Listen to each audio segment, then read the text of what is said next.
ஆண்டவர் தம்முடைய பிள்ளைகளுக்கு சீக்கிரமாக நியாயம் செய்கிறவராகவும் சீக்கிரமாக காப்பாற்றுகிறவராகவும் இருக்கிறார் என்கிறதை குறித்து நாம் பார்க்க இருக்கிறோம். லூக்கா புஸ்தகத்திலே 18ஆம் அதிகாரம் 1 முதல் 8 வரையிலான வசனங்களிலே ஆண்டவர் ஒரு உவமையை சொல்லி ஒரு காரியத்தை எங்கே சொல்லுகிறார். சோர்ந்து போகாமல் எப்பொழுதும் ஜெபம் பண்ண வேண்டும் என்பதை குறித்து அவர்களுக்கு ஒரு உவமையை சொன்னார். ஒரு பட்டணத்திலே ஒரு நியாயாதிபதி இருந்தான். அவன் தேவனுக்கு பயப்படாதவன், மனுஷரை மதியாதவன். அந்த பட்டணத்தில் ஒரு விதவையும் இருந்தாள். அவள் அவனிடத்தில் போய், எனக்கும் என் எதிராளிக்கும் இருக்கிற காரியத்தில் எனக்கு நியாயம் செய்ய வேண்டும் என்று விண்ணப்பம் பண்ணினாள். வெகு நாள் வரைக்கும் அவனுக்கு மனதில்லாதிருந்தது. பின்பு அவன், நான் தேவனுக்கு பயப்படாமலும் மனுஷரை மதியாமலும் இருந்தும் இந்த விதவை என்னை எப்பொழுதும் தொந்தரவு செய்கிறபடியினால் இவள் அடிக்கடி வந்து என்னை எழட்டாதபடி இவளுக்கு நியாயம் செய்ய வேண்டும் என்று தனக்குள்ளே சொல்லிக் கொண்டார் என்றார். பின்னும் கர்த்தர் அவர்களை நோக்கி, அநீதியுள்ள அந்த நியாயாதிபதி சொன்னதை சிந்தித்து பாருங்கள். அந்தபடியே தேவன் தம்மை நோக்கி இரவும் பகலும் கூப்பிடுகிறவர்களாகிய தம்மால் தெரிந்து கொள்ளப்பட்டவர்களின் விஷயத்தில் நீடிய பொறுமையுள்ளவராக இருந்து அவர்களுக்கு நியாயம் செய்யாமல் இருப்பாரோ? சீக்கிரத்திலே அவர்களுக்கு நியாயம் செய்வார் என்று உங்களுக்கு சொல்லுகிறேன். அப்போ இங்க ஆண்டவர் ஒரு உவமையை சொல்லி அதனூடாக ஒரு காரியத்தை சொல்லுகிறார். ஆண்டவர் சீக்கிரத்திலே நியாயம் செய்வார் என்கின்ற ஒரு வார்த்தை இங்கே சொல்லப்படுகிறது. ஆண்டவர் இங்கே அதற்கு உதாரணமாக காண்பிப்பது, ஒரு ஆண்டவர் அவ்வளவு நல்லவராக இருக்கிறார். ஆனால் இந்த உவமையிலே ஆண்டவர் யாரை காண்பிக்கிறார் என்று சொன்னால், ஒரு கொடூரமான ஒரு நியாயாதிபதி. அவனை குறித்து சொல்லும் போது, அவன் தேவனுக்கு பயப்படாதவன், மனுஷரை மதிக்காதவன். அவன் கடவுளுக்கும் பயப்படுவதில்லை, எந்த மனிதர்களையும் மதிப்பதில்லை. அப்படிப்பட்ட ஒரு மனிதனைத்தான் ஆண்டவர் இங்கே உவமையாக காண்பிக்கிறார், உவமையிலே காண்பிக்கிறார்.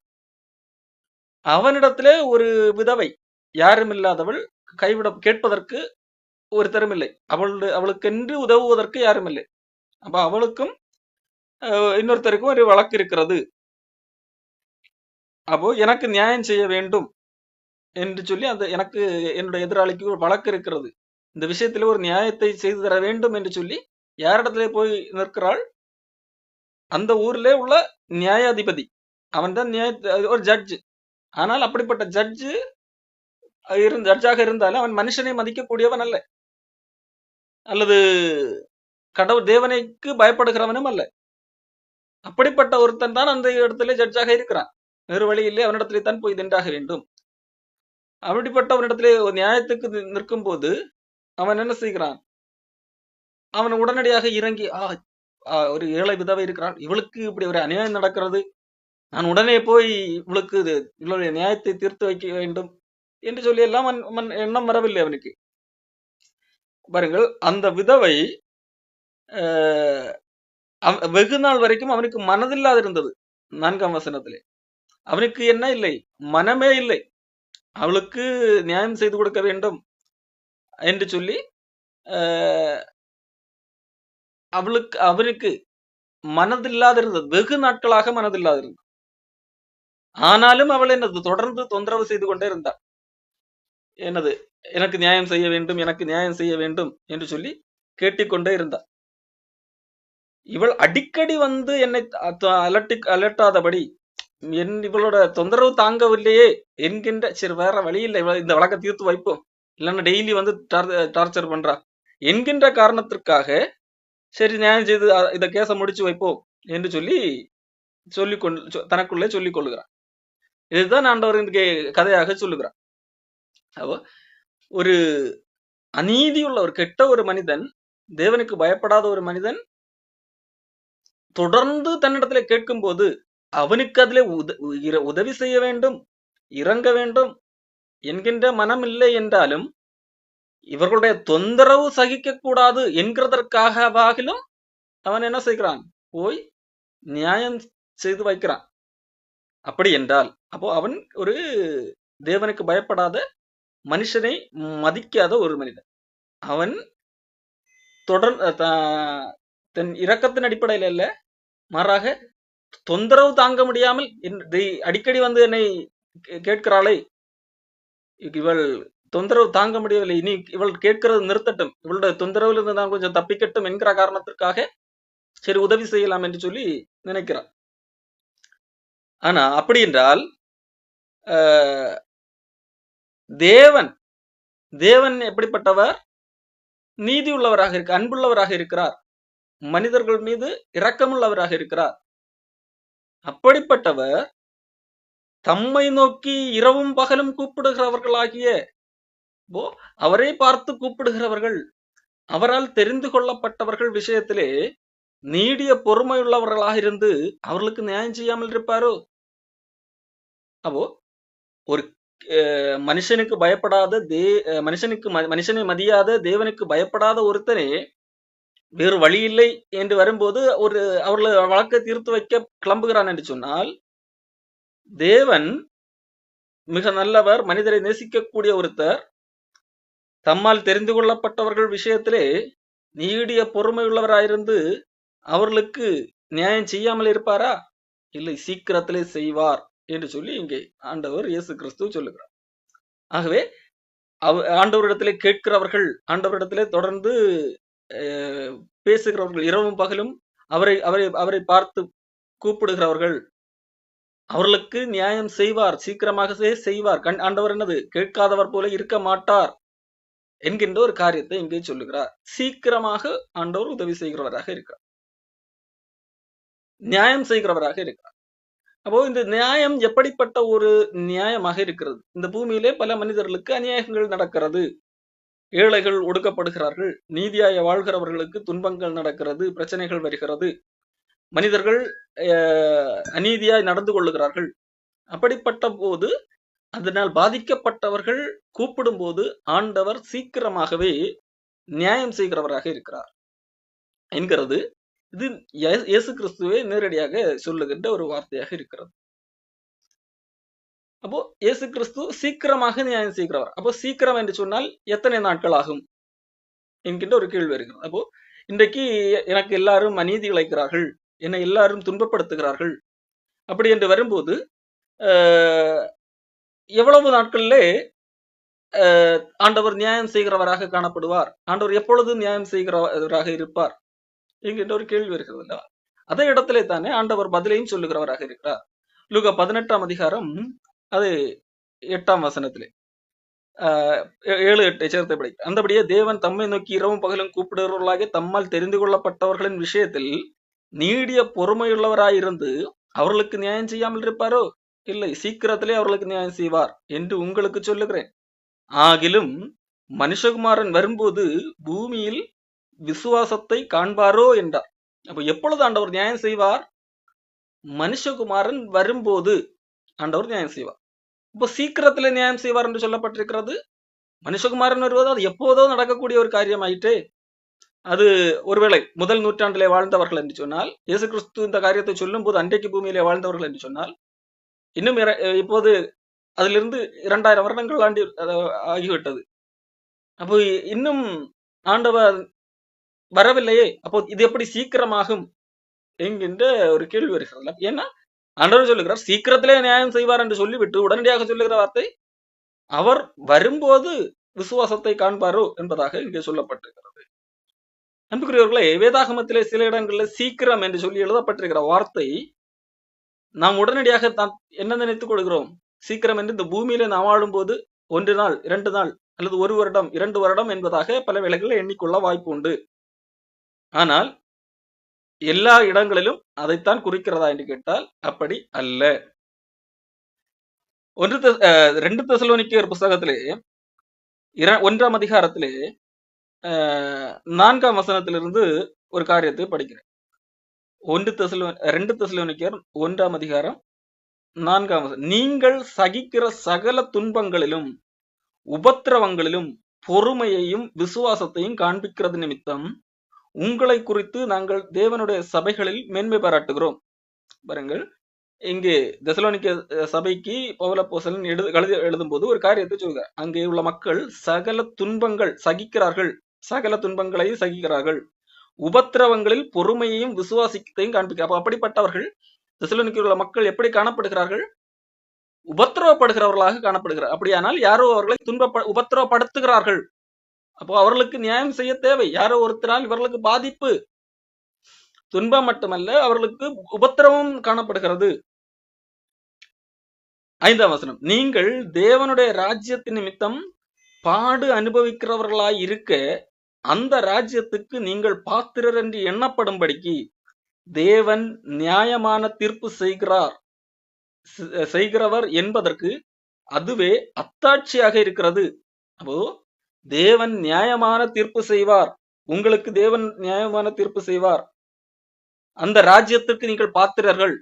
தேவன் நியாயமான தீர்ப்பு செய்யக்கூடிய ஒரு ராஜ்யம், அந்த ராஜ்யத்துக்கு நீங்கள் பாத்திரர்கள் என்று எண்ணப்படுவதற்காக நீங்கள் தேவனுடைய ராஜ்யத்தின் நிமித்தம் பாடு அனுபவிக்கிறீர்கள். அப்ப நீங்கள் பாடு அனுபவிக்கிறது, இன்றைக்கு பூமியில நீங்கள் பாடு அனுபவிக்கிறீர்கள் அல்லவா, அது எதற்கு அத்தாட்சியாக, எதற்கு ஒரு எடுத்துக்காட்டாக இருக்கிறது என்று சொன்னால், ஆண்டவருடைய ராஜ்யத்திலே ஆண்டவர் உங்களுக்கு நீதி செய்வார், நீங்கள் அந்த ராஜ்யத்திலே பங்காளிகள் என்கிறதற்கு இன்றைக்கு நீங்கள் அனுபவிக்கிற பாடுகள், அந்த பாடுகளிலே நீங்கள் பொறுமையாக இருக்கிற ஒரு காரியம், அது ஒரு அத்தாட்சியாக இருக்கிறது என்பதாக இங்கு பவுலப்போஸ்தலன் சொல்லுகிறார்.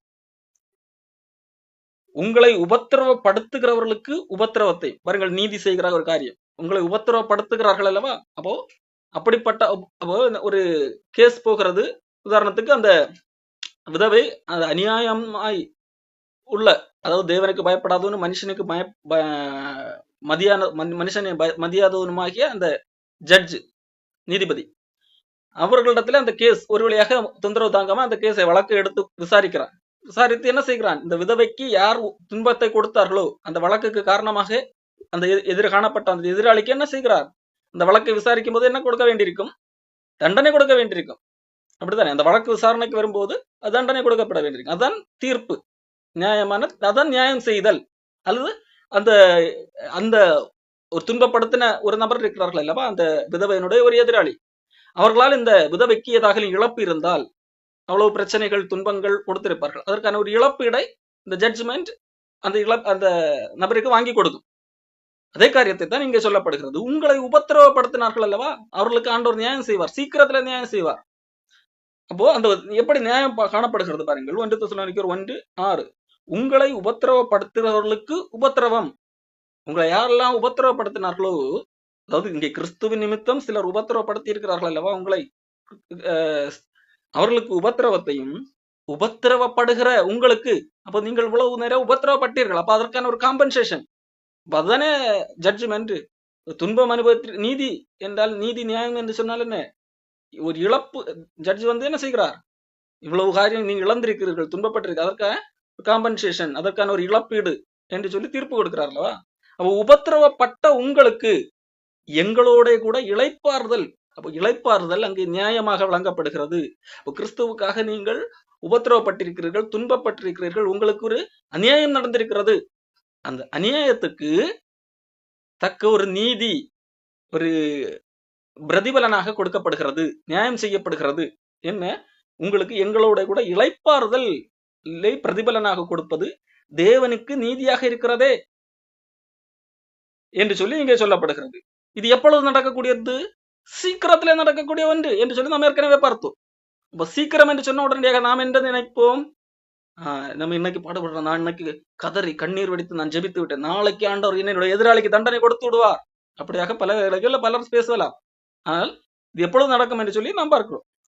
2 தெசலோனிக்கேயர் 1:7 அடுத்த வசனம், இளைப்பாறுதலின் பிரதிபலனாக கொடுப்பது தேவனுக்கு நீதியாக இருக்கிறது. தேவனை அறியாதவர்களுக்கும் நம்முடைய கர்த்தராகிய இயேசு கிறிஸ்துவின் சுவிசேஷத்திற்கு கீழ்ப்படியாதவர்களுக்கும் நீதியுள்ள தண்டனையை செலுத்தும்படிக்கு கர்த்தராகிய இயேசு தமது வல்லமையின் தூதரோடும் ஜுவாலித்து எரிகிற அக்கினியோடும் வானத்திலிருந்து வெளிப்படும் போது அப்படியாகும். அப்போ எப்பொழுது அப்படியாகும், எது சீக்கிரம், சீக்கிரம் என்று சொன்னால் இயேசு கிறிஸ்து வரும்போது அப்படி நடக்கும், அதுதான் சீக்கிரம். ஆகவே தான் வேதாகமத்திலே இயேசு கிறிஸ்து சொல்லும் போது, வெளிப்படுத்தின விசேஷம் பல இடங்களில் சொல்லப்பட்டிருக்கிறது, இதோ சீக்கிரமாய் நான் வருகிறேன், அவனவனுக்குரிய கிரியைக்கு தக்கதான பலன் என்னோடு கூட வருகிறது, இதோ நான் சீக்கிரமாய் வருகிறேன், தன் மானம் காணப்படாதபடிக்கு விழித்திருக்கிறவர் பாக்கியவான்.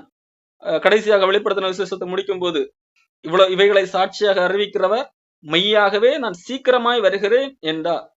ஆமென். கர்த்தராகிய இயேசு கிறிஸ்துவே வாரும். அப்போ இயேசு கிறிஸ்து வருகிறதை குறித்து தான் இங்கே சொல்லப்பட்டது. இயேசு கிறிஸ்து எப்பொழுது வருவார்? சீக்கிரம் வருவார். அந்த சீக்கிரம் என்பது நாம் இன்றைக்கு பார்க்கிறோம் அல்லவா? இந்த பூமியிலே உள்ள நம்முடைய வாழ்நாள்ல ஒரு நாள் 2 நாள் அல்ல, அல்லது 100 வருடம் 200 வருடம் என்று கூட சொல்ல முடியாது. ஆண்டவர் எப்பொழுது வருகிறாரோ அதுதான் சீக்கிரம். அப்ப சீக்கிரத்திலே நியாயம் செய்வார். அப்ப சீக்கிரத்திலே நியாயம் செய்வார் என்பது ஆண்டவர் வருகின்ற போது அதுக்கு நியாயம் செய்கிறவராக காணப்படுவார். இங்க பூமியிலே பல பேருக்கு என்ன செய்திருக்காது? நியாயங்கள் மறக்கப்பட்டிருக்கும், அநீதி நடந்திருக்கும். உடனடியாக இந்த பூமியிலே எல்லாத்தையும் சரி செய்து அவர்களுக்கு அநியாயம் செய்தவர்களை எல்லாம் ஆண்டவர் அடித்து அழித்து போட்டு ஆண்டவர் நியாயம் செய்வார் என்கின்ற அர்த்தத்திலே அநேகர் வேதாகமத்தை தவறாக புரிந்து கொள்வதுண்டு. ஆனால் ஆண்டவர் அப்படி சொல்லவில்லை. சீக்கிரத்திலே நியாயம் செய்வார் என்று சொன்ன அதே இடத்திலே தான் ஆண்டவர் சொல்லுகிறார். ஆகிலும் மனுஷகுமாரன் வரும்போது விசுவாசத்தை காண்பாரு. அப்ப ஆண்டவர் சீக்கிரத்திலே நியாயம் செய்கிறவராக இருக்கிறார். இங்கே பிரச்சனை என்னவென்றால், ஆண்டவர் நியாயம் செய்ய வரும்போது மனிதனிடத்திலே விசுவாசம் இருக்குமா? ஆண்டவர் நியாயம் செய்கிறவராக இருக்கிறார், மனிதனிடத்திலே அந்த விசுவாசம் உண்டா என்று சொல்லி இயேசு கிறிஸ்து கேள்வி எழுப்புகிறார். எப்படி இருக்கிறது என்று சொன்னால், ஒரு வழக்கு இன்றைக்கு ஒரு வழக்கு வருகிறது, ஒரு ஜட்ஜு விசாரிக்க வேண்டும். இப்போ ஒருத்தர் கோர்ட்ல புகார் கொடுக்கிறார். புகார் கொடுக்கும் போது அந்த வழக்கு விசாரணைக்கு வருகிறது. அந்த இன்றைக்கு ஒரு சம்பவம் நடந்திருக்கிறது, வழக்கு பதியப்படுகிறது. ஒருவேளை அந்த வழக்கு வருவதற்கு ஒரு 5 நாள் 10 நாள் ஆகலாம், ஒருவேளை 1 மாதம் கூட ஆகலாம். அந்த தீர்ப்பு வருவதற்கு சில நாட்கள் ஆகலாம். வழக்கு விசாரிக்கப்படுகிறது. நீதிபதி தீர்ப்பு சொல்லுகிறார், நான் சீக்கிரமாக தீர்ப்பு சொல்லுகிறேன் என்கிறார். இல்ல இந்த எல்லாம் விசாரித்தால் அடுத்த வாரத்திலே தீர்ப்பு சொல்கிறேன் என்பதாக ஏதோ ஒன்று சொல்லி விடுகிறார். ஆனால் இங்க இந்த வழக்கிலே பாதிக்கப்பட்ட ஒரு நபர் இருக்கிறார் அல்லவா, அந்த நபர் என்ன சொல்லுகிறார்? இல்லை, இது ரொம்ப லேட்டு, நானே தீர்ப்பு கொடுக்கிறேன் என்று சொல்லி அவர் தனியாக கிளம்பி விட்டால் என்ன ஆவது? அவருக்கு இந்த நீதியின் மீது நீதிபதி மீது நம்பிக்கை இல்லை என்று ஆகிறது. நீதிபதி மீது நம்பிக்கை இருந்தால் என்னது? அவர் எவ்வளவு காலமானாலும் அந்த தீர்ப்பு கொடுக்கிற வரைக்கும் காத்திருக்க வேண்டும். அதான் நீதி மீது உள்ள நம்பிக்கை. மாறாக நான் சட்டத்தை கையில் எடுப்பேன், என் இஷ்டத்தின்படி வாழ்வேன் என்று சொல்லி போனால் அது சட்டத்தின் மீது அல்லது நீதியின் மீது உள்ள அவிசுவாசத்தை, அதாவது நம்பிக்கையின்மையை வெளிப்படுத்தக்கூடிய ஒன்று. ஆண்டவர் இதைத்தான் சொல்லுகிறார், நான் வரும்போது நீ சீக்கிரமாக நியாயம் செய்வேன். அது சீக்கிரம் தான். மனிதனுடைய பார்வைக்கு அது ஒரு நீண்ட காலம் என்கிறது போல தோன்றலாம், ஆனால் உண்மையிலே அது நீண்ட காலம் அல்ல. காரணம், மனிதர்கள் எப்படி பார்க்கிறார்கள்? தங்களுடைய வாழ்நாளை குறுகினதாக, அதாவது இந்த பூமியோடு தன்னுடைய வாழ்நாள் முடிகின்று போகிறது என்பதாக பார்க்கிறார்கள். ஆனால் மனிதனுடைய வாழ்நாள் ஆண்டவர் எப்படி பார்க்கிறார் என்று சொன்னால், இந்த பூமியில ஒரு 100 வருடம் வாழ்கிறார் என்று சொன்னால் ஆண்டவரோடு கூட ஒரு எல்லையற்ற விதத்திலே வாழ்கிறான். கோடிக்கணக்கான அதுக்கு மேலே சொல்ல முடியாது. ஒரு உதாரணத்திற்கு ஒரு புரிந்து கொள்வதற்காக 1 கோடி என்று வைத்துக் கொள்வோம். 1 கோடி வருடத்துக்கு மேலாக வாழுகிறார். அப்போ அந்த 1 கோடி வருடம், அப்ப ஆண்டவர் ஒரு ஒரு 10,000 வருடம் கழித்து வருகிறார் என்றே வைத்துக் கொள்வோம். அந்த 1 கோடியை பொறுத்த வரைக்கும் இந்த 10,000 என்பது என்னது? வெகு சீக்கிரம். அவன் உண்மையிலே 1 கோடி அல்ல, பல பல பல கோடி யுகங்கள் ஆண்டவரோடு அந்த மனிதன் வாழுகிறான். அப்ப சீக்கிரத்திலே நியாயம் செய்வார் என்பது ஒரு மனிதன் இந்த பூமியிலே வாழுகிற ஒரு 100 ஆண்டுகளை மையமாக்கியது மட்டுமே. 100 ஆண்டுகள் முடித்த உடனடியாக என்ன செய்கிறது? அவன் ஆண்டவரிடத்திலே போகிறான், அவன் ஆண்டவரிடத்திலே காணப்படுகிறான், ஆண்டவரோடு கூடத்தான் காணப்படுகிறான். அவனுடைய அந்த துன்பங்கள் எல்லாம் நீங்கி விட்டது. அதன் பிறகு ஆண்டவர் வரும்போது ஆண்டவரோடு கூட ஆளுகை செய்யக்கூடிய காரியங்கள் எல்லாம் கிடைக்கிறது. ஆண்டவரோ இயேசு கிறிஸ்துவை போன்ற ஒரு புதிய சரீரம் எல்லாம் கிடைக்கிறது, நாம் வேதத்திலே பார்க்கிறோம். ஆனால் அதற்கு பொறுமை இல்லாமல் ஒரு இந்த பூமியில வாழ்கிற ஒரு 100 ஆண்டுகள், அல்லது 100 என்பது உதாரணமாக சொல்லுகிறேன், ஒரு 60-50 ஆண்டுகள், அதுல என்னது? இந்த பூமியிலே நான் விரும்புகிறது சாதித்தாக வேண்டும் என்கின்ற எண்ணத்தினால் இந்த பூமியிலே நான் விரும்புவது நடக்க வேண்டும், இந்த பூமியிலே எல்லாம் கிடைக்க வேண்டும் என்கின்ற காரணத்தினால் மனிதன் தேவன் மீது உள்ள விசுவாசத்தை விட தன் மீதும் தனக்கு பிரியமானதை பேசுகிறவர்கள் மீதும் விசுவாசத்தை வைக்கிறவனாக இருக்கிறான். ஆகவேதான் மனுஷகுமாரன் வரும்போது விசுவாசத்தை காண்பாரோ. அப்போ ஆண்டவர் மீது விசுவாசம் உள்ளவர்கள் பொறுமையாக காத்திருப்பார்கள். ஆண்டவர் சீக்கிரமாக நியாயம் செய்வார் என்று சொல்லி காத்திருப்பார்கள். அந்த சீக்கிரம் என்பது ஆண்டவருடைய சீக்கிரம். எனக்கு சீக்கிரம் என்பது தவறாக தெரிந்தாலும் அது ஆண்டவர் எதை சீக்கிரமாக சொல்லுகிறார் என்பதை புரிந்து கொண்டு அதற்கு காத்திருப்பார்கள். நீங்கள் புதிய ஏற்பாட்டிலே உள்ள அல்லது பழைய ஏற்பாட்டில் கூட தீர்க்கதரிசிகள் பலர் துன்பப்பட்டார்கள், பலர் உபத்திரவப்பட்டார்கள். அவர்களை துன்பப்படுத்தினவர்கள் அழியவில்லை, மாறாக இவர்கள் சீக்கிரம் இளம் வயதிலே கூட செத்து போனவர்கள் இருக்கிறார்கள். ஆனால் அவர்கள் சந்தோஷமாக மரித்தார்கள். உதாரணத்திற்கு ஸ்தேவானை எடுத்துக்கொள்ளுங்கள். ஸ்தேவானை அப்போஸ்தலர் நடவடிக்கை 6:7 பார்க்கிறோம். அவன் பேசுகிறான், பேசும்போது அவன் மீது பொய்யாய் குற்றம் சாட்டி தேவதூஷணம் சொல்லுகிறான் என்று சொல்லி பொய்யை சொல்லி அவனோடு கூட அவன் தர்க்கம் பண்ணுகிறான். தர்க்கத்திலே அவனுடைய வாதம் தான் நிற்கிறது. அவர்கள் எதிராளிகள் பேசுகிறார்கள், அவர்களுடைய வாதம் நிற்கவில்லை. தர்க்கம் பண்ணி அவர்கள் தோற்று போகிறார்கள். அவன் தர்க்கம் பண்ண முடியவில்லை. காரணம் இவன் ஸ்தேவான் சொல்லுகிற அத்தனையும் வேலிட் பாயிண்டாக இருக்கிறது. காரணம் அவர்களால் தர்க்கம் பண்ணி வெற்றி பெற முடியவில்லை. அவர்கள் சொல்லுகிறது தோற்று போயிற்று, அவர்களுடைய கொள்கை தவறென்று அவர்களுக்கு நிரூபணமான போது அதை விட்டுக் கொடுக்க முடியாமல் இவன் தேவதூஷணம் சொல்லுகிறான் என்ற பொய் குற்றச்சாட்டு சாட்டி அவனை கல்லெறிந்து கொள்ளுகிறார்கள். அங்கே அவனுக்கு நடந்தது என்னது? ஒரு அநியாயம். அதற்கான நீதி எப்பொழுது அவனுக்கு கிடைத்தது? உடனடியாக பலிக்கு நான் இப்பொழுது சாக போகிறேன், ஆண்டவரே ஒரு நீதி செய்யும், இவர்கள் அத்தனை பேரை அழித்து போடும் என்று எண்ணினாரா? அவர்களுக்கு அந்த ஸ்தேவானுக்கு அந்த எண்ணம் கூட வரவில்லை. மாறாக அத்தனை பேரையும் மன்னிக்கிறவராக காணப்பட்டார். ஆண்டவர் இவர்கள் செய்கிறது தெரியாமல் செய்கிறார்கள், அவர்களை மன்னியும் என்பதாக சொன்னார். அப்போ இதுதான் ஆண்டவர் எப்பொழுது நியாயம் செய்வார் என்கிறதை நாம் அறிந்து செயல்படுகிறவராக இருக்க வேண்டும். ஆண்டவர் எப்பொழுதும் என்னது, இந்த பூமியிலே இயேசு கிறிஸ்து இங்கே பூமியிலே வாழ்ந்த போது இயேசு கிறிஸ்துவிடத்திலே எனக்கு நியாயம் செய்ய வேண்டும் என்று சொல்லி ஒருத்தன் வருகிறார். லூக்கா 12ஆம் அதிகாரத்திலே 13ஆம் வசனம். இயேசு கிறிஸ்து இடத்திலே ஒருத்தன் வருகிறார். என் ஆஸ்தியை பாகம் பிரித்து தரும்படியாக என் சகோதரனுக்கு சொல்ல வேண்டும் என்று சொல்லி தனக்கும் தன்னுடைய சகோதரனுக்கும் இருக்கிற பிரச்சனைக்கு நீதி செய்து தர வேண்டும், நியாயம் வாங்கி தர வேண்டும் என்று கேட்டு ஒருத்தன் வருகிறான். அப்படி வரும்போது இயேசு கிறிஸ்து அவனுக்கு சொல்லுகிற பதில்,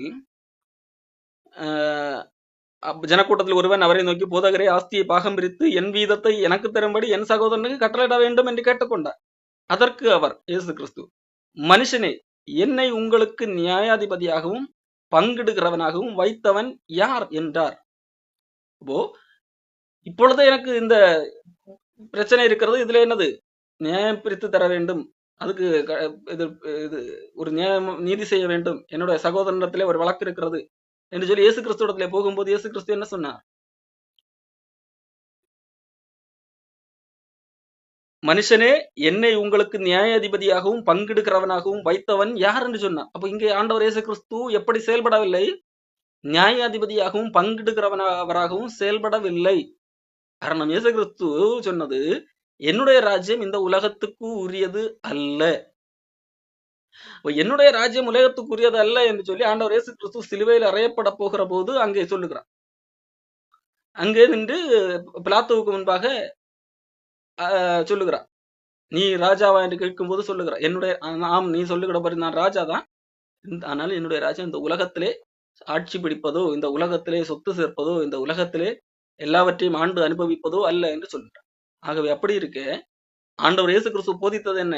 விட்டு கொடுக்கிற ஒரு காரியம். ஒருத்தன் உனக்கு அநியாயம் நடக்கிறதா, அந்த அநியாயத்தை சகித்துக்கொள், பதிலுக்கு பதில் செய்யாதே என்கிற ஒரு காரியத்தை தான். இதே காரியத்தை தான் 1 கொரிந்தியர் புஸ்தகம் 6ஆம் அதிகாரத்திலே பவுலப்போஸ்தலன் சொல்லுவார், சகோதரரே, நீங்கள் ஒருவரோடு ஒரு வழக்காடுவது எவ்விதத்திலும் குற்றமாக இருக்கிறது. அதற்கு பதிலாக நீங்கள் ஏன் அநியாயத்தை சகித்துக் கொள்ளுகிறதில்லை, ஏன் நஷ்டத்தை பொறுத்துக் கொள்ளுகிறதில்லை என்பதாக 1 கொரிந்தியர் 6ஆம் அதிகாரத்திலே சொல்லப்படுகிறது. 6ஆம் அதிகாரம் 7ஆம் வசனம், ஒருவரோடு ஒருவர் வழக்காடுகிறது எவ்விதத்திலும் குற்றமாக இருக்கிறது. சகோதரனோட சகோதரன் வழக்காடுகிறான், அவிசுவாசிகளுக்கு முன்பாகவும் அப்படியே செய்கிறான். நீங்கள் ஒருவரோடு ஒருவர் வழக்காடுகிறது குற்றமாக இருக்கிறது. அப்படி செய்கிறதை விட நீங்கள் ஏன் அநியாயத்தை சகித்துக் கொள்ளுகிறதில்லை, ஏன் நஷ்டத்தை பொறுத்துக் கொள்ளுகிறதில்லை என்பதாக இங்கே கேள்வி கேட்கிறார். அடுத்து தொடர்ந்து சொல்லும் போது என்ன சொல்லுகிறார்? 9ஆம் வசனம், அநியாயக்காரர் தேவனுடைய ராஜ்யத்தில் பிரவேசிப்பதில்லை, சுதந்திரப்படைவதில்லை. அப்போ தேவனுடைய ராஜ்யத்திலே அங்கே அநியாயக்காரர் யாரும் பிரவேசிப்பதில்லை. அங்கே நடக்கிற அநியாயத்திலிருந்து பாதிக்கப்பட்ட தேவனுடைய பிள்ளைகளுக்கு அங்கே பதில் கிடைக்கிறது. அங்கே பிரதிபலன், இளைப்பாறுதலை ஆண்டவர் பிரதிபலனாக தருவேன் என்பதாக நாம் ஏற்கனவே வாசித்தோம். அப்போ அப்படி இருக்க நாம் எப்படி தவறாக எண்ணிவிடக்கூடாது. நாம் இன்றைக்கு பூமியிலே எல்லாவற்றையும் ஆண்டு அனுபவிக்க கூடிய ஒரு நிலைமையிலே நாம் எல்லாம் நடக்கும் என்பதாக எண்ணிவிடக்கூடாது. இயேசு கிறிஸ்து கூட அவர் வையப்படும் போது பாடுபட வாயை திறக்காமல் அவர் காணப்பட்டார். நியாயமாய் தீர்ப்பு செய்கிறவருக்கு தம்மை ஒப்புவித்தார் என்று சொல்லி வேதம் சொல்லுகிறது.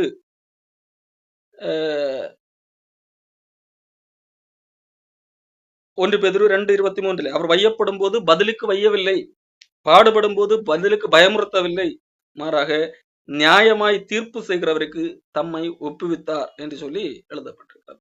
ஆண்டவர் நியாயம் செய்யக்கூடியவராக இருக்கிறார், சீக்கிரமாய் செய்யக்கூடியவராக இருக்கிறார். ஆனால் அவர் சீக்கிரமாய் நியாயம் செய்யும் போது பூமியிலே விசுவாசிகள் இருப்பார்களா? ஆண்டவர் அதுதான் கேள்வி கேட்கிறார். அந்த அளவிற்கு பொறுமையாக ஆண்டவர் நியாயம் செய்வார், ஆண்டவர் செய்கிற நியாயம் போதும் என்று சொல்லி அவர் மீது நம்பிக்கை வைத்தவர்களாய், அவரை சார்ந்து வாழக்கூடிய அளவுக்கு விசுவாசம் உள்ளவர்களாய் மனிதர்கள் இருப்பார்களா என்கிறது இங்கே ஆண்டவரே ஒரு கேள்வியாக வைக்கிறார். இரண்டாவதாக ரோமர் புஸ்தகத்திலே 16ஆம் அதிகாரம் 20ஆம் வசனத்திலே பவுல் அப்போஸ்தலன் ஒரு காரியத்தை சொல்லுகிறார். அங்கே ஆண்டவர் சீக்கிரமாக ஒரு காரியத்தை நடப்பிப்பதாக சொல்கிறார். ரோமர் 6ஆம் அதிகாரம் 20வது வசனம், சமாதானத்தின் தேவன் சீக்கிரமாய் சாத்தானை உங்கள் கால்களின் கீழே நசுக்கி போடுவார். நம்முடைய கர்த்தராகிய இயேசு கிறிஸ்துவினுடைய கிருபை உங்களோடு கூட இருப்பதாக. ஆண்டவர் இயேசு கிறிஸ்து சீக்கிரமாக சாத்தானை கீழே அழித்து போட்டு நம்முடைய கால்களின் கீழே நசுக்கி போடுகிறவராக இருக்கிறார். ஆண்டவர் இயேசு கிறிஸ்து சிலுவையிலே சாத்தானை வெற்றி சிறந்தார். சாத்தானுடைய திட்டங்கள் எல்லாம் தோற்கடிக்கப்பட்டு அங்கே சாத்தான் தோற்று போனான். இப்போ சாத்தானால் யாரையும் என்ன செய்து விட முடியாது, நரகத்துக்கு கொண்டு போக முடியாது. ஆண்டவர் தன்மை விசுவாசிக்கிறவர்கள் அத்தனை பேரையும் என்னது பரலோகத்துக்கு கொண்டு போகக்கூடியவராக இருக்கிறார். முன்பு சாத்தான் வஞ்சித்தது நிமித்தம் எல்லா மக்களும் நரகத்துக்குரியவர்களாக, தண்டனைக்குரியவர்களாக இருந்தார்கள். ஆனால் சிலுவையிலே அந்த சாத்தானுடைய திட்டம் தோற்கடிக்கப்பட்டு இயேசு கிறிஸ்துவை யாரெல்லாம் விசுவாசிக்கிறார்களோ அவர்கள் பரலோகத்துக்கு போகக்கூடிய ஒரு வாய்ப்பை ஆண்டவர் இயேசு கிறிஸ்து உருவாக்கினார். சாத்தானுடைய திட்டம் தோற்று போனது. ஆனால் சாத்தான் இன்னும் அழிக்கப்படவில்லை. ஆண்டவர் சொல்லுகிறார், சீக்கிரமாய் உங்களுடைய கால்களின் கீழே ஆண்டவர் சாத்தானை நசுக்கி போடுவார் என்று சொல்லி ஆண்டவர் சொல்லுகிறார். அப்போ ஆண்டவர் சீக்கிரமாக சாத்தான் தீமை செய்யக்கூடியவன், சோதிக்கிறவன், மனிதர்களை பாடுபடுத்தக்கூடியவன், மனிதனை இடர பண்ணக்கூடிய ஒருத்தன். ஆதியாகம புஸ்தகத்திலே முதலாவது என்ன பண்ணன, ஆதாம் ஏவாளுக்குள்ளாக தேவனுக்கு விரோதமாக கீழ்ப்படியாமை என்கின்ற பாவச் செயலை செய்வதற்கு காரணமாக இருந்தான். இப்போ அப்படிப்பட்ட சாத்தான் இன்றைக்கும் பூமியில இருக்கிறான். அப்போ அவனை என்ன செய்வார்? சீக்கிரமாய் ஆண்டவர் கால்களின் கீழே நசுக்கி போடுகிறவராக இருக்கிறார். உங்கள் கால்களின் கீழே நசுக்கி போடுகிறவராக இருக்கிறார். அது எப்படி நடக்கும் என்பதை நாம் பார்க்கிறோம். இந்த உலகம் அழிக்கப்படும் போது சாத்தானை பிடித்து 1000 வருடம் காவலிலே கட்டி போடப்படுகிறது. அதன் பின்பதாக அக்கினி கடல்ல தூக்கி போடப்படுகிற சம்பவம் நடக்கிறது, நாம் பார்க்கிறோம். அப்போ ஆண்டவர் நம்முடைய கண்களுக்கு முன்பாக ஆண்டவர் சாத்தானை அழித்து போடுகிறேன் என்று வாக்குறுதி கொடுத்திருக்கிறார். சீக்கிரமாக இந்த காரியத்தை ஆண்டவர் நடத்துவார். அதுவரைக்கும் என்ன செய்ய, அவனுடைய செயலை செய்கிறவனாக இருப்பான். எவனை விழுங்கலாமோ என்று கர்ச்சிக்கிற சிங்கம் போல வகை தேடி சுற்றி திரிகிறவனாகத்தான் இருப்பான்.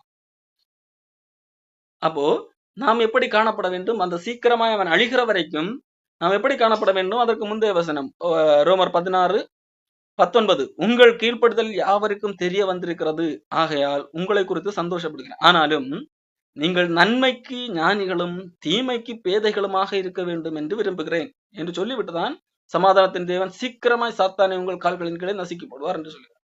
அப்போ நீங்கள் நன்மைக்கு ஞானிகளும் தீமைக்கு பேதைகளுமாக இருக்க வேண்டும்.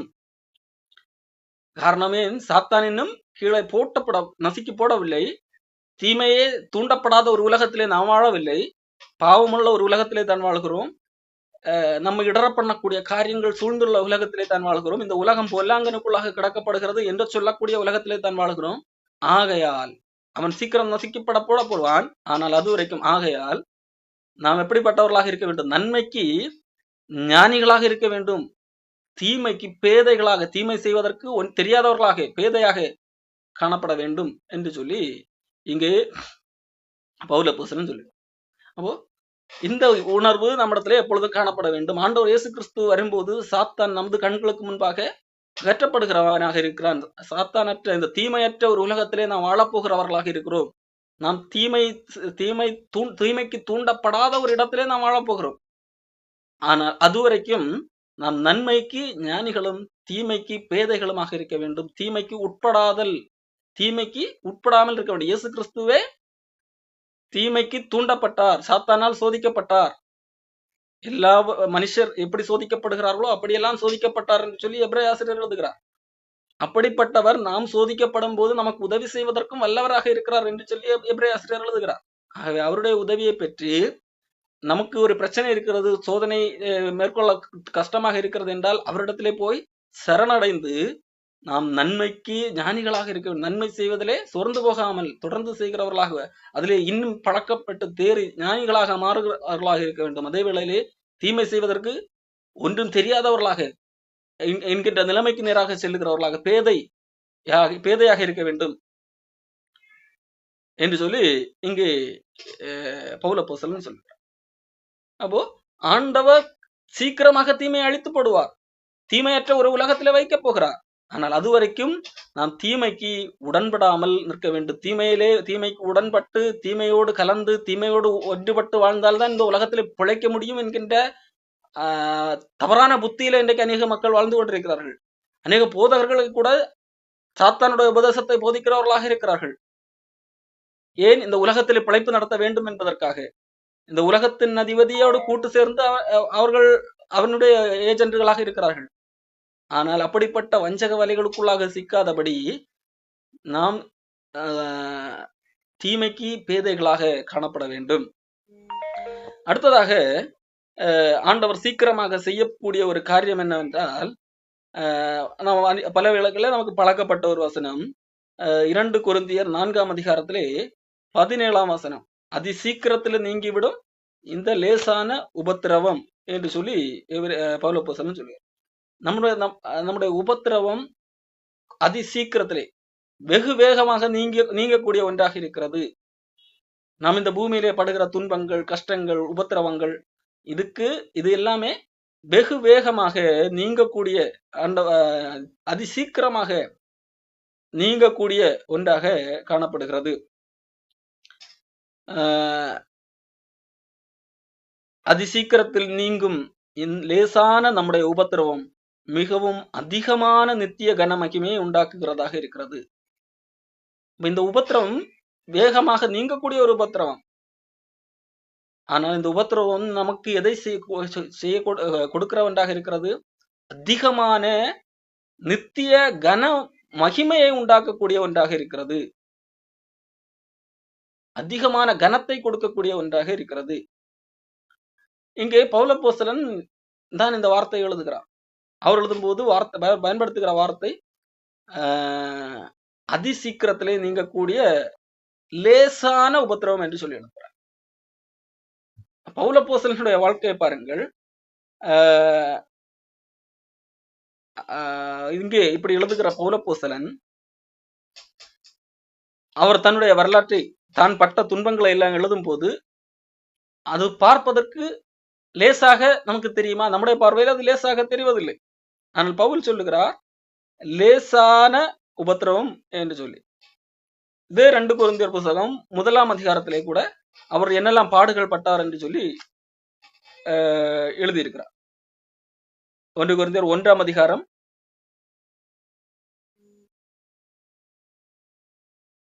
8ஆம் வசனம், ஆசியாவில் எங்களுக்கு நேரிட்ட உபத்திரவத்தை நீங்கள் அறியாதிருக்க எங்களுக்கு மனதில்லை.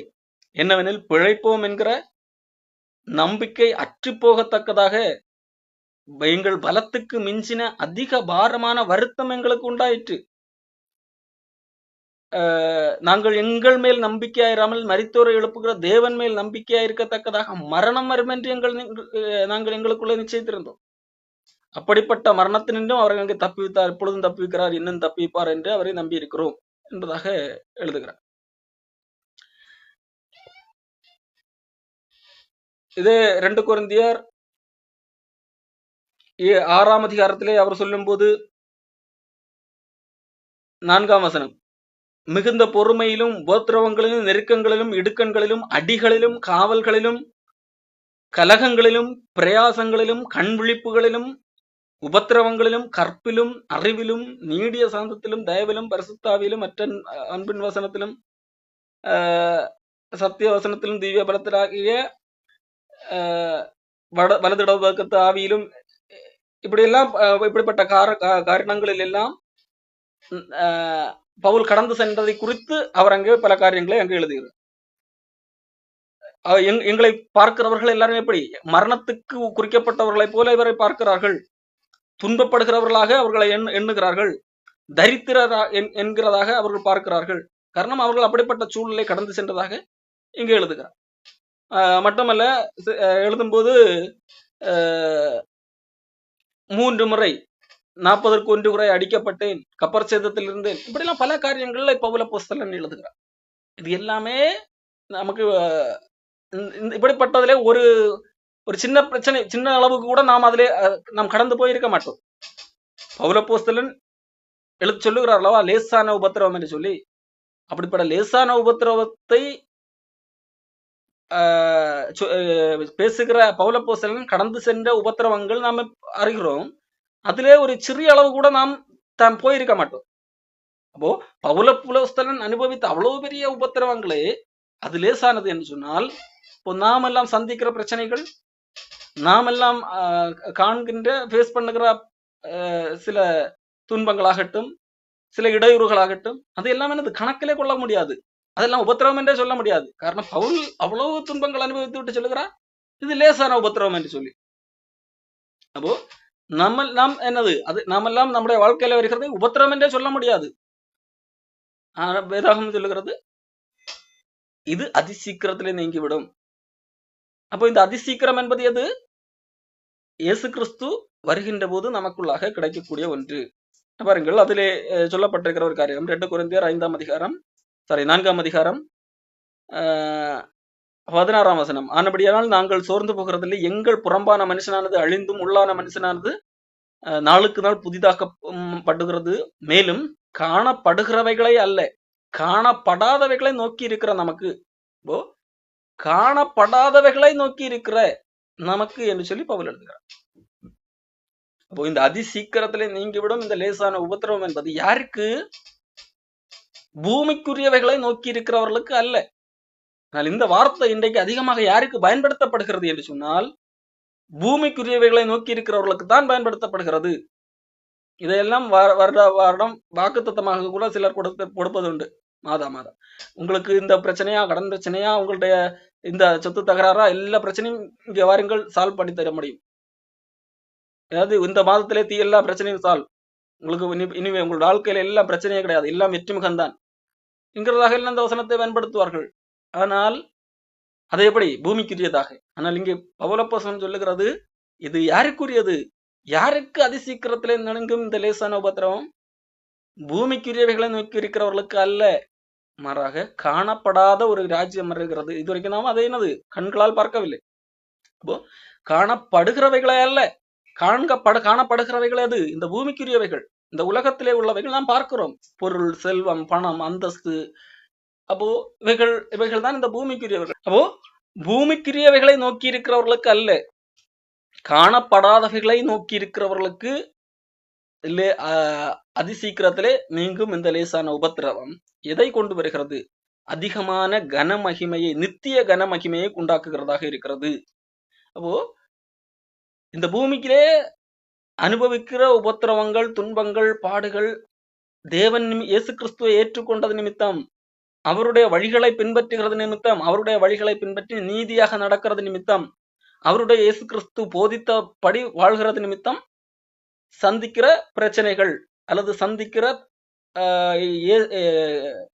நிந்தைகள் அல்லது சந்திக்கிற அவமானங்கள், இது எல்லாமே அதி சீக்கிரத்திலே நீங்கிவிடும். அதி சீக்கிரத்திலே எப்போது நீங்கிவிடும்? நாம் இந்த பூமியிலே சாகும்போது அந்த பிரச்சனைகள் எல்லாம் நீங்கிவிடும். அதான் அதி சீக்கிரம்.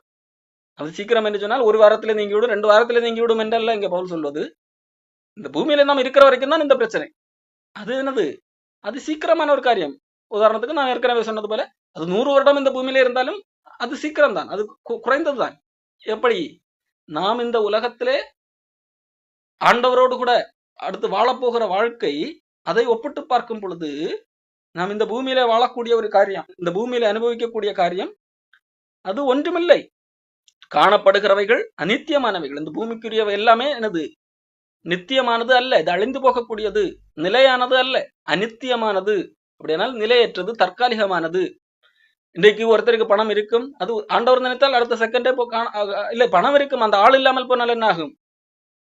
அப்போ இது எல்லாமே அநித்தியமானவைகள். அப்போ அதன் மீது நாட்டம் வைக்க கூடாது. அந்த காரியங்களுக்காக காம்ப்ரமைஸ் செய்து என்ன செய்து விடக்கூடாது. இதுல இருந்தெல்லாம் நான் தப்பிக்க வேண்டும், இந்த உபத்திரவங்கள் எல்லாம் தப்பிக்க வேண்டும் என்கிறதுக்காக தேவ வழியை விட்டு விட்டு, தேவன் போதித்த வழிகளை விட்டு விட்டு சுய வழிகளிலே நடக்க கூடாது. மாறாக என்ன செய்ய வேண்டும்? அதி சீக்கிரத்திலே நீங்கக்கூடிய இந்த லேசான உபத்திரவம், அது எனக்கு அதிகமான கனமகிமை பின்னாலே கொண்டு வருகக்கூடிய ஒன்றாக இருக்கிறது. காணப்படாதவைகள் நித்தியமாக இருக்கிறது. காணப்படாதவைகளை நான் நோக்கி இருக்கிறேன். இப்போ என்னுடைய நோக்கம் காணப்படாதவைகள் நித்தியத்தை குறித்த ஒன்றாக இருக்கிறது என்கிற ஒரு எண்ணம் நமக்கு காணப்பட வேண்டும். அப்ப அந்த அடிப்படையிலே நாம் இந்த பூமியிலே நாம் சந்திக்கிற பிரச்சனைகள், நாம் பூமியிலே வாழும் வாழ்க்கையை நாம் எடைபோட வேண்டும். ஆண்டவர் எல்லாவற்றையும் சீக்கிரமாக செய்கிறவராக இருக்கிறார். ஆனால் அந்த சீக்கிரம் என்பது நான் நிர்ணயிக்கிற கால அளவு அல்ல. ஆண்டவருக்கு ஒரு நாள் 1000 வருடம் போலவும் 1000 வருடம் ஒரு நாள் போலவும் இருக்கிறது என்று சொல்லி பேதுரு சொல்லுகிறார். அப்போ அவர் சீக்கிரமாய் வருகிறேன் என்று சொல்லி இருக்கிறார், ஆனால் வரவில்லை என்று சொன்னால் ஆண்டவரை பொறுத்த வரைக்கும் என்னது? அது சீக்கிரம் அல்ல. இவ்வளவு ஆண்டுகளானாலும் அது என்னது? சீக்கிரம் அல்ல, இது சின்ன கால அளவுதான். இப்போ ஆண்டவர் சீக்கிரம் வருவேன் என்று சொன்னால் அவர் சீக்கிரம் தான் வருகிறார். நமக்கு அது பெரிதாக தெரியலாம். ஆண்டவர் இன்னும் நியாயம் செய்யவில்லை, நான் பிறந்ததிலிருந்தே துன்பம் அனுபவித்துக் கொண்டிருக்கிறேனே, நான் எந்த தவறும் செய்யவில்லை, நான் எந்த நேர்மையாகத்தான் நடக்கிறேன், ஆண்டவரை பின்பற்றி அவருடைய வழிகளிலே தானே நடக்கிறேன், எனக்கு ஏன் இன்னும் நியாயம் கிடைக்கவில்லை, என்னுடைய எதிராளிகள் என்ன செய்ய எதிராளிகளுக்கு தண்டனை கிடைக்கவில்லை என்றெல்லாம் நாம் புலம்பக்கூடாது. காரணம் ஆண்டவர் நியாயம் செய்கிறவராக இருக்கிறார், சீக்கிரமாக நியாயம் செய்கிறவராக இருக்கிறார். அவர் எப்பொழுது இந்த சீக்கிரம்? இயேசு கிறிஸ்து சீக்கிரமாய் வருவேன் என்று சொல்லி இருக்கிறார் அல்லவா? அதுதான் அந்த சீக்கிரம். ஆண்டவர் அதிசீக்கிரமாக இந்த உபத்திரவம் நீங்கும் என்று சொல்லி இருக்கிறார். அது எப்பொழுது? அதுவும் இயேசு கிறிஸ்து வருவேன் என்று சொன்ன அந்த சீக்கிரம். ஆண்டவர் சீக்கிரமாய் சாத்தானை நம்முடைய கால்களின் கீழே நசுக்கி போடுவேன் என்று சொல்லி இருக்கிறார். அது இயேசு கிறிஸ்து வருவேன் என்று சீக்கிரம். அப்போ இதை நாம் உணர்ந்தவர்களாக காணப்பட. கடைசியாக ஒரு மனிதனுடைய வாழ்க்கை, உண்மையாக வாழ்ந்த ஒரு மனிதனுடைய வாழ்க்கை, அவன் எப்படியெல்லாம் சிந்தித்தான் என்கிறதை குறித்து நாம் பார்ப்போம். ஆசாப் என்கின்ற ஒரு மனிதன் இருக்கிறான். அவன் ஆண்டவருக்கு பயந்து ஆண்டவர் போதித்த வழிகளிலே நடக்கிறான். அப்படிப்பட்ட மனிதன் பார்க்கும்போது சிலருடைய வாழ்க்கையை பார்க்கிறான், துன்மார்க்கருடைய வாழ்க்கையும் பார்க்கிறான். ஆண்டவர் என்ன செய்யவில்லை? இன்னும் நியாயம் செய்யவில்லை. ஆண்டவர் நியாயம் செய்யவில்லை என்று சொன்னால் நான் உளவு நேர்மையாக நடக்கிறேன், ஆண்டவர் சொன்ன வழிகளில் எல்லாம் நடக்கிறேன், ஆனால் எனக்கு என்ன கிடைக்கவில்லை? நான் எந்த வித இளைப்பாறுதலும் கிடைக்கவில்லை, மாறாக நான் இப்பொழுதும் துன்பப்பட்டு கொண்டுதான் இருக்கிறேன். ஆனால் அநியாயம் செய்கிறவர்கள் என்னது? இன்னும் தங்கள் கொளுத்துதான் வாழ்ந்து கொண்டிருக்கிறார்கள். அவர்களுக்கு ஆண்டவர் எந்த விடத்திலும் நியாயம் செய்யவில்லையே, சீக்கிரமாக வந்து என்னுடைய உபத்திரவத்தை தீர்க்கவில்லையே என்கிற அடிப்படையில் ஒருத்தன் புலம்புகிறான். சங்கீதம் 73 நீங்கள் பார்த்தால் தெரியும். 3ஆம் வசனம், துன்மார்க்கரின் வாழ்க்கையை நான் காண்கையில் வீம்புக்காரராகி அவர்கள் மேல் பொறாமை கொண்டேன். பாருங்கள், வீம்புக்காரர்கள் துன்மார்க்கர்கள் மீது நான் பொறாமை கொண்டேன். காரணம் ஏன் தெரியுமா? சாகர வரைக்கும் மரண பரியந்தம் அவர்களுக்கு இடுக்கண்கள் இல்லை. இன்னைக்கு சிலர் என்றதுல கேட்பதுண்டு, கள்ள போதவர்களை ஏன் ஆண்டவர் தண்டிக்காமல் இருக்கிறார், அவர்கள் எவ்வளவு அநியாயம் செய்கிறார்களே என்று சொல்லி. அப்ப இதெல்லாம் பார்க்கும்போது ஆண்டவர் இருக்கிறாரா என்று சந்தேகம் இருக்கிறது போல இருக்கிறது என்றெல்லாம் சிலர் புலம்ப வாய்ப்பு இருக்கிறது. இப்போ இங்க ஆசாப் என்கின்ற மனிதனும் அப்படித்தான் புலம்புகிறான். மரண பரியந்தம் அந்த கெட்டவர்களுக்கு என்ன இல்லை? இடுக்கண்கள் இல்லை, அவர்களுடைய பலன் உறுதியாக இருக்கிறது. நரர்படும் வருத்தத்தில் மனுஷர் படுகின்ற வருத்தத்திலே அகப்படார்கள். மனுஷர் அடையும் உபாதியை அடையார்கள். யாருக்கு? கெட்டவர்கள், மனிதர்களை சுரண்டி வாழ்கிறவர்கள், கொள்ளையடிப்பவர்கள், அவர்கள் எல்லாம் நன்றாகத்தானே இருக்கிறார்கள். ஆகையால் பெருமை சரப்பணியை போல் அவர்களை சுற்றி கொள்ளும், கொடுமை ஆடையை போல் அவர்களை மூடிக்கொள்ளும். அவர்கள் பெருமையுடையவர்களாக, கொடுமை உள்ளவர்களாக இருக்கிறார்கள். அவர்கள் கண்கள் கொழுப்பினால் எடுப்பாய் பார்க்கிறது. அவர்கள் இருதயம் விரும்புவதிலும் அதிகமாய் நடக்கிறது. யார் விரும்புவதிலும் அதிகமாக நடக்கிறது? கெட்டவர்கள், துன்மார்க்கர்கள், வீம்புக்காரர்கள், அகந்தைக்காரர்கள், பெருமை உள்ளவர்கள், அவர்கள் எல்லாம் விரும்புவதை காட்டிலும் அதிகமாக நடக்கிறது. அவர்கள் என்ன நினைக்கிறாங்களோ நடக்கிறது.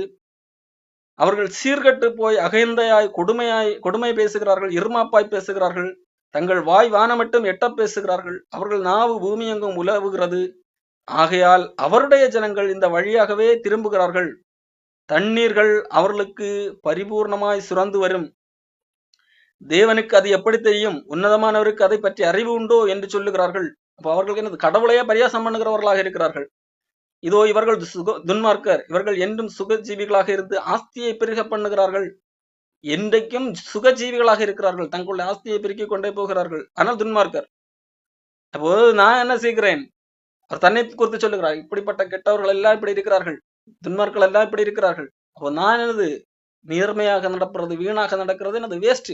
நான் வீணாகத்தான் இப்படி எல்லாம் இருக்கிறேன். காரணம் என்னது? எனக்கு நீதி கிடைக்கவில்லை, நியாயம் கிடைக்கவில்லை, என்னுடைய உபத்திரவம் இன்னும் தீங்கவில்லை என்கிற அடிப்படையில புலம்புகிறார். பாருங்கள், சங்கீதம் 73:13.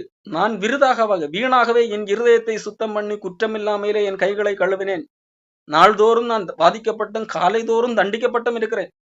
நான் என்ன பண்ணுகிறேன்? என்னுடைய இருதயத்தை சுத்தம் இல்லாமல் கழுவுகிறேன் நாள்தோறும்.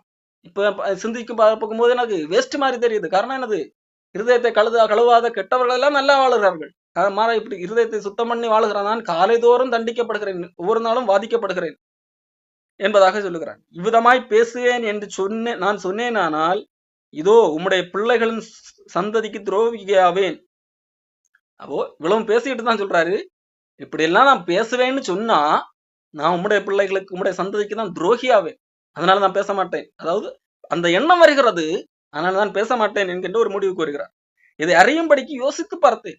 இப்போதான் இப்படி எண்ணம் வருகிறது, ஆனா நான் பேசினா என்னது? உம்முடைய சந்ததிக்கு நான் துரோகியாவேன். அப்போதான் என்ன, இதுக்கு என்னதான் முடிவு என்று சொல்லி யோசித்து பார்க்கிறேன். யோசித்து பார்க்கும்போது என்ன சொல்லுகிறார்?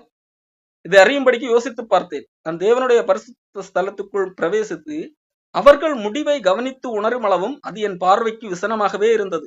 இப்போ அவர்கள் முடிவு எப்படிப்பட்டது என்று சொல்லி உணர்ந்து கொள்ளுகிற அளவுக்கு எனக்கு எல்லாமே தவறாக தெரிந்தது, கஷ்டமாக இருந்தது. ஆனால் அவர்களுடைய முடிவை ஒரு நாள் நான் கண்டு கொண்டேன். அவர்கள் கண்டிப்பாக அழிந்து போகக்கூடியவர்கள். ஆண்டவர் ஒரு நாள் கண்டிப்பாக சீக்கிரமாக நியாயம் செய்வார் என்கிற ஒரு விஷயத்தை உணர்ந்து கொள்ளுகிறார். நிச்சயமாகவே நீ அவர்களை சர்க்கலான இடங்களில் நிறுத்தி பாழான இடங்களில் விழ பண்ணுகிறீர்கள். அவர்கள் ஒரு நிமிஷத்திலே எவ்வளவு பாழாய் போகிறார்கள், பயங்கரமாங்களால் அழிந்து போகிறார்கள். நித்திரை தெளிந்தவுடனே சொப்பனம் ஒளிவது போல் ஆண்டவரை நீர் விழிக்கும் போது அவர்கள் வேஷத்தை இகழுவீர். இப்படியாக என் மனம் கசந்தது, என் உள்ளந்திரியங்களில் குத்துண்டேன். நான் காரியம் அறியாத மூடனானேன், உமக்கு முன் மிருகம் போல் இருந்தேன். ஆனாலும் நான் எப்பொழுதும் உம்மோடு இருக்கிறேன், என் வலது கையை பிடித்து தாங்குகிறீர். பரலோகத்தில் உம்மை இல்லாமல் எனக்கு யார் உண்டு? பூலோகத்தில் உம்மை தவிர எனக்கு வேறே விருப்பம் இல்லை. அப்போ இந்த உண்மையை கண்டுபிடிக்கும் வரைக்கும் அவருக்கு எப்படி இருக்கிறது? கஷ்டமாக இருக்கிறது. என்ன, நான் கஷ்டப்பட்டு இருதயத்தை சுத்தம் பண்ணி எல்லாம் வாழுகிறேன், ஆனால் வேஸ்ட். எனக்கு நீதி கிடைக்கவில்லை, எனக்கு உபத்திரவம் மாறவில்லை. மாறாக எனக்கு என்ன கிடைக்கிறது? நாள்தோறும் வாதிக்கப்பட்டும் காலைதோறும் தண்டிக்கப்பட்டு கொண்டிருக்கிறேன். ஆனால் மனஷ்டம் போல வாழுகிறவர்கள், துன்மார்க்கமாய் வாழுகிறவர்கள், ஒடுக்குகிறவர்கள், அவர்கள் மேலும் மேலும் அதே காரியத்தை தான் செய்கிறார்கள். ஆனால் வளர்ந்து கொண்டு சுகஜீவிகளாக இருக்கிறார்கள். இது எனக்கு கஷ்டமாகவே இருக்குது. ஒரு நாள் யோசித்து பார்க்கிறேன், ஆனால் அவர்களுடைய முடிவு ரொம்ப மோசமாகத்தான் இருக்கிறது. நான் என்ன சிந்திக்கிறேன்? எனக்கு இப்போது இது தேவை. பரலோகத்திலே உம்மை செல்லால் எனக்கு யாருண்டு? பூலோகத்திலே உம்மை தவிர வேறு விருப்பம் இல்லை. அப்போ நீர் தான் எனக்கு முக்கியம், ஆண்டவர் தான் எனக்கு. அப்போ நான் எதற்காக நான் ஆண்டவரை பின்பற்ற வேண்டும், ஆண்டவருடைய வழிகளில் நடக்க வேண்டும்? எனக்கு இந்த பூமியிலே அது கிடைக்கும் இது கிடைக்கும் என்கிறதற்காக அல்ல. பரலோகத்திலே உம்மை தவிர எனக்கு யாரும் இல்லை, இந்த பூலோகத்திலும் உம்மை தவிர விருப்பம் இல்லை. அப்போ உமக்காக நான் உம்மை பின்பற்றுகிறேன் என்கிறதை உணரும் அளவும் அவருக்கு என்னது? கஷ்டமாக இருக்கிறது. அப்போ எப்பொழுது ஒரு மனிதன் ஆண்டவருக்காகவே ஆண்டவரை பின்பற்றுகிறானோ, ஆண்டவருக்காக ஆண்டவரை விசுவாசிக்கிறானோ அப்பொழுதுதான் இந்த பிரச்சனைகளிலிருந்து வெளியே வர முடியும். இப்போ இதை சொல்லுகிற இந்த ஆசாப் என்ன சொல்லுகிறார் தெரியுமா? இந்த எண்ணம் வந்து நான் நான் என் கால்கள் தள்ளாடுதலுக்கும் என் அடிகள் சறுக்குதலுக்கும் சற்றே தப்பிட்டு. இப்ப நான் என்ன பண்ணியிருப்பேன்? தள்ளாடி சறுக்கி விழுந்திருப்பேன். எதை வைத்து சொல்லுகிறார்? எனக்கு இந்த எண்ணம் ஏற்பட்டு நான் கடவுளை விட்டு வேறு பாதைக்கு போயிருப்பேன். ஆனால் சற்றே தப்பிட்டு கொஞ்சம் யோசித்து பார்த்ததனால் நான் அதிலிருந்து தப்பிவிட்டேன் என்பதாக சொல்லுகிறார். அப்போ கொஞ்சமாக யோசித்து பார்த்ததனால் அவருக்கு ஒரு உண்மை புரிந்தது. நான் ஆண்டவரை பின்பற்றுவது எதற்காகவும் அல்ல, ஆண்டவருக்காகத்தான் என்கிறதை புரிந்து கொள்கிறார். ஆகவே ஆண்டவர் நியாயம் செய்வார், ஒரு நாள் நியாயம் செய்வார், அவர் சீக்கிரமாய் நியாயம் செய்வார் என்கிறதை புரிந்து கொள்ளுகிறார். அது இந்த பூமியிலே என்னுடைய கண்கள் இந்த பூமியிலே பார்க்கத்தக்கதாக, இந்த சரீர அளவிலே நான் பார்க்கத்தக்கதாக இருக்கிறதோ இல்லையோ, ஆனால் ஒரு நாள் கண்டிப்பாக நியாயம் செய்வார். ஆண்டவர் கண்டிப்பாக அந்த உபத்திரவத்தை அது சீக்கிரமாக மாற்றி போடுவார். சீக்கிரமாக இந்த தீமைக்கு காரணமாக இருக்கிற சாத்தானை நசுக்கி போடுவார். தீமைகள் எல்லாம் அழிக்கப்படும் இருந்தால் அது வரைக்கும் நான் பொறுமையோடு காணப்பட வேண்டும். இப்ப உபத்திரவத்திலே பொறுமை அது சீக்கிரத்திலே நீங்கும். இந்த உபத்திரம் கண்டிப்பாக சீக்கிரமாக நீங்கும். அது வரைக்கும் நான் பொறுமையோடு இருக்க வேண்டும். பொறுமையை தவற விட்டு நான் என்ன செய்யவிடக்கூடாது? இந்த ஆசாப் நினைத்ததை போல நான் செயலே காட்டிவிடக் கூடாது. ஆசாப் அந்த எண்ணம் வந்தது, அதை மேற்கொண்டார். அப்போ இந்த அடிப்படையிலே ஆண்டவர் சீக்கிரமாக செயல்படுகிறவராக இருக்கிறார், சீக்கிரமாக நியாயம் செய்கிறவராக இருக்கிறார், சீக்கிரமாக தீமையை அழித்து, அதாவது சாத்தானை கால்களுக்கு கீழே நசுக்கி போடுகிறவராக இருக்கிறார், சீக்கிரமாக நம்முடைய உபத்திரவத்தை நீக்கி போடுகிறவராக இருக்கிறார். ஆகவே சீக்கிரமாக இந்த காரியங்கள் எல்லாம் நடக்கும் என்கிறதை உணர்ந்து நாம் அவர் வரும்போது விசுவாசமற்றவர்களாக அல்ல, விசுவாசம் உள்ளவர்களாக இருப்போம். நாம் ஆண்டவர் சீக்கிரமாக தீமையை அகற்றுவார் என்கிறதற்காக நாம் தீமைக்கு பேதைகளாக, தீமை செய்யாதவர்களாக, நன்மைக்கு ஞானிகளாக காணப்படுவோம். நாம் பொறுமை, உபத்திரவத்திலே பொறுமை உள்ளவர்களாக, அவர் வருகிற வரைக்கும் நான் பொறுமையோடு காணப்படுவோம். தொடர்ந்து